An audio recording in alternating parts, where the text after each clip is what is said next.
Namamaalam na nga itong si Don Julio sa Batang Quiapo dahil na nga rin ay nabaril nga siya.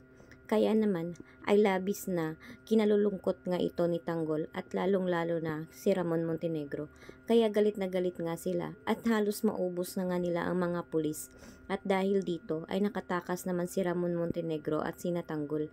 Subalit ay naiwan nga ang mga labinga ni Don Julio at hindi nila nakuha dahil kailangan nga nilang tumakas agad dahil rumispondi nga ang mga maraming pulis. Kaya naman, kailangan nilang agad na lisanin ang lugar at dito ay naiwan ang labi ni Don Julio. Hindi nga matanggap ito ni Ramon Montenegro na naiwan man lang ang katawan ng kanyang ama. Kaya galit na galit ito, lalong-lalo na dito nga sa mga girero. Kaya naman ay pinangako ni Tanggol na gagawin niya ang lahat upang kukunin nga niya ang bangkay nga ni Don Julio.